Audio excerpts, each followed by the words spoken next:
Welcome to In Their Words, a special mini-series from the Brain Aneurysms Beyond podcast, where we share powerful patient stories. These are heartfelt conversations from people who have lived through brain aneurysms and continue to live beyond it with hope and courage. I'm Rebecca Middleton, a brain aneurysm patient and the founder of Hereditary Brain Aneurysm Support, a UK charity supporting patients and families affected by brain aneurysms. In this episode, we hear from Maria, who experienced a subarachnoid haemorrhage and faced a long journey to recovery. She has some valuable advice to those going through a similar journey. I started by asking Maria to take us back to the moment everything changed.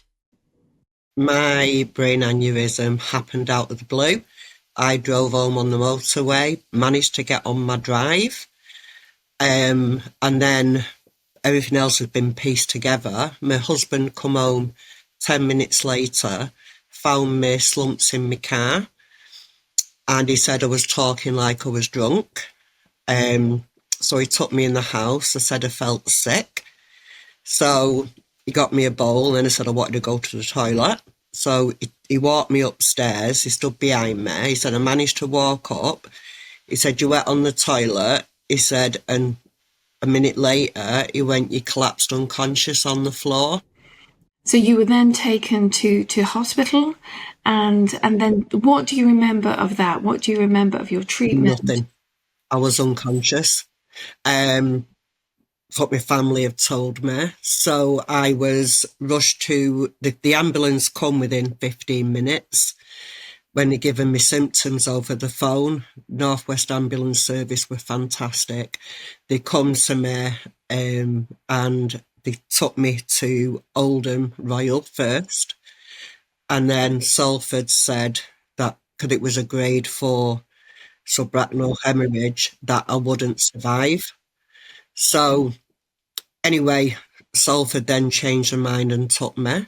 I was rushed to Salford, and in Salford they did treat me and they clipped it. They told my family that if I'd have survived, I'd be severely disabled. So I was in ICU, and then I went in hospital, and then I got sent to Floyd Rehab. And that's where I did my recovery, because they have a lot more time than what the hospitals do because they're so understaffed. And they got me walking, they have daily regimes, what you do. And literally, I was in a wheelchair, and I went to Dave's, my husband's sister's wedding, and he pushed me up a cobbled street, and he's like 60. And he was like, Maria, I'm struggling. And I thought, you know what? I'm going to go back. I'm going to make sure I walk. And I went back to rehab, and I said, can I have a stick? And they give me a stick. And I walked up and down. They went, yeah, that's fine. Then after a week of holding the stick, I was carrying it. I went, can I ditch the stick? So I ditched the stick and started walking, and then it was like, can I go home? And they said at rehab they've never seen anyone recover quite as well as what I did. They'd never seen it, and a lot of them had been there years, the healthcare assistants, and they'd never seen it before. And what I do now is, I've had work go in and do the patient garden. I bought them a new table and chairs, and we've gone in with work to do it.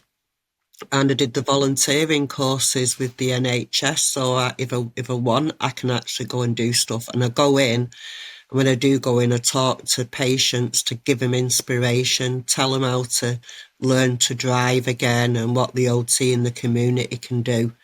So they've been amazing. That is really great that you have had that support. And what did you find the hardest during your recovery? What was the bit that you found the most challenging?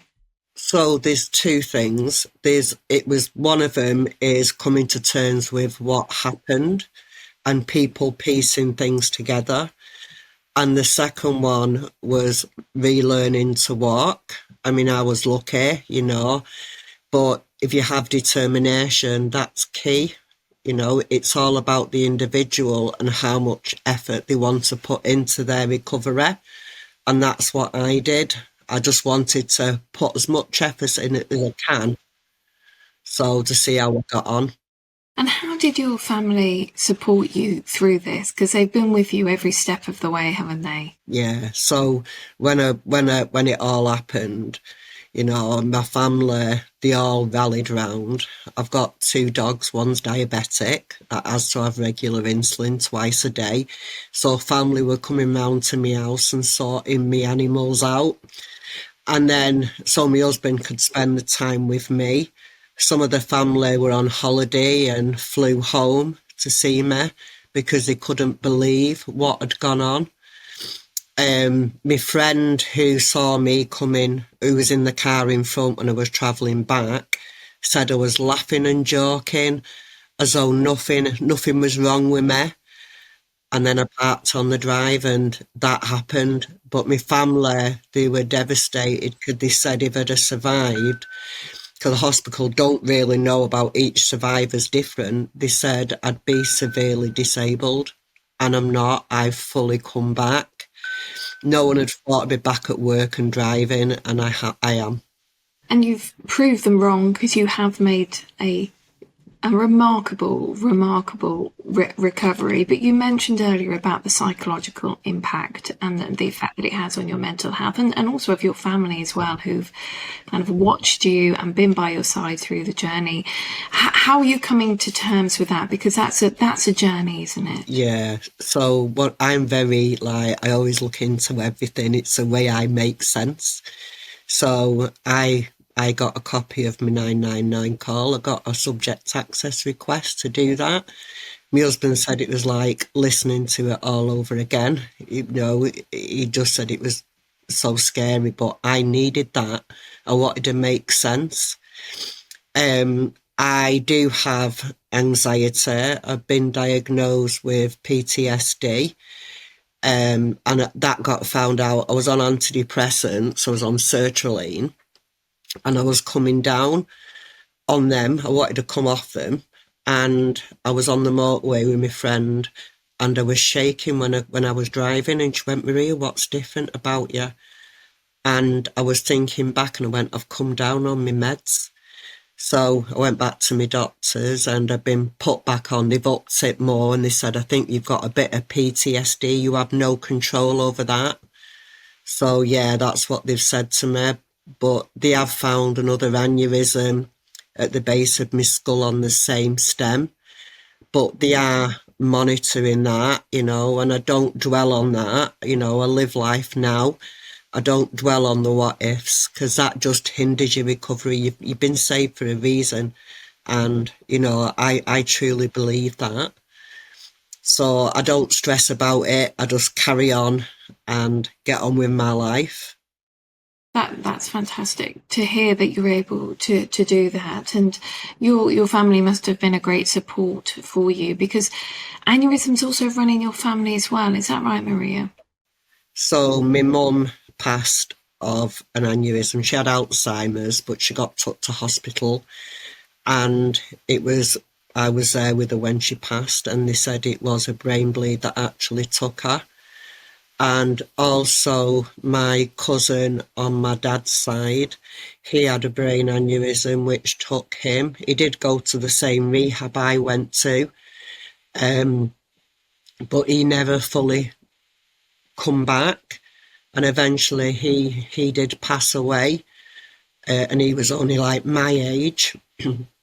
But he's, he passed. So I knew, I said, this isn't my lifestyle. This is about my family history. And I went, my daughter had already been to the GP when it happened to her, and asked if she could have a scan. They scanned her and it come back clear. I went to all my brothers, and because I've got 3 older brothers, I've got no sisters. They've all had scans. They went to the GP and they've all had scans and they've come back clear. And now I'm going to my nephews and nieces to make sure they get scanned. because I think it's important, that because it's not recognised. There's no treatment at the moment, but I know through I was looking at your website that there is stuff in the pipeline, which is excellent. Yeah, absolutely. We need to find the sort of the genetic foundation of this disease, and until we do, you're absolutely right. Scans can save lives and get you on the right pathway for monitoring and care. So, how are you being supported today? So, obviously, you're still under your local neuro centre with your aneurysm being monitored. Are you still getting support for the ongoing sort of rehabilitation as well? Do you feel like you've got the right support in place as you continue your recovery journey? I have got the number of my consultant secretary. So if I have any issues, I can reach out, and I've got a phone number for him, so I can reach out, but I know they're really busy, and I feed into them about any questions, and I told them about what you were telling about the new thing that could be coming in, but they haven't responded to me yet. But I know that if I really urgently needed them, they'd speak to me. Not long ago, the charity at the NHS, a lady called Jess, had me meet up with the surgeon who was my consultant, and also the guy who fitted the shunt. So I got to meet them and to thank them. What did that feel like to kind of go back and say thank you to those people who have played such an important part of your journey? It was amazing. I mean, I did have to say to my consultant, apologies if I give you a hard time at the start. I said, because I was questioning about fluid on the brain. I didn't understand because I've got fluid on the brain, and I've got a VP shunt now, which drains that. So it goes into my abdomen and it drains, because sometimes after a brain bleed, you can be confused. But they put in that shunt, and that op brought me fully back. I phoned my husband up and I'm like, where are you? I felt like I'd been asleep. I went, where are you? He went, Marie, you're in Salford, you've had a shunt fitted. He said, and apparently I come out of the stretcher like I was on a sunbed with my hands behind my head. But everyone, when I went back to rehab, they were all absolute, like I said, with me walking and everything, they was absolutely shocked. And there was some patients there who were being fed, had one-to-one care like I had. I was doubly incontinent. I had to have someone with me 24/7 because I'd try and climb out of bed. But, when I went to see them not long ago, I was talking to some of the patients there, and I was telling them they've got to keep trying and not give up, join in with everything. And you've mentioned resilience, determination, and that grit of just keep going. What's the one piece of advice that you would give to somebody who's going through recovery? Because all of our journeys are different, aren't they? Everybody is unique, and the clinicians, they have an idea of what the outcomes could be, but everybody is so different. So what's your one piece of advice for people facing their recoveries right now? So my piece of advice would be, everybody's different and everyone can try differently, but do get involved in activities. If you get sent to rehab, do that, join in as much as you can. And also a good thing that helps you is play memory games like Guess Who, like the board game Guess Who, because one of my friends did that with one of her husbands who's had a bleed on the brain, and he did memory games. And there's also gloves on the internet if you've got spasticity in your hand that you can do hand stretches with them, and I think that's fantastic. But you just got every little step is a milestone. Yeah, it's a long recovery, but it's what you put into it that makes a difference.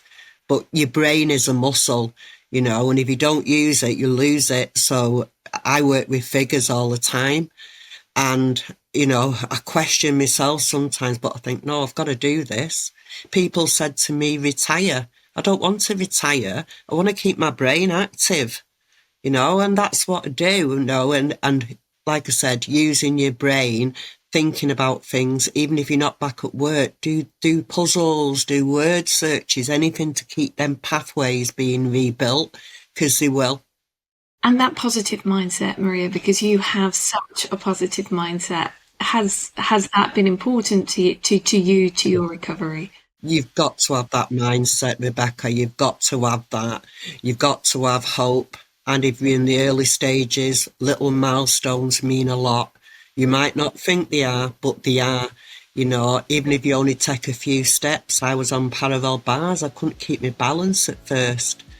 You know, you've just got to have that positive mindset. Don't give up. Keep trying, and them little steps will all add up.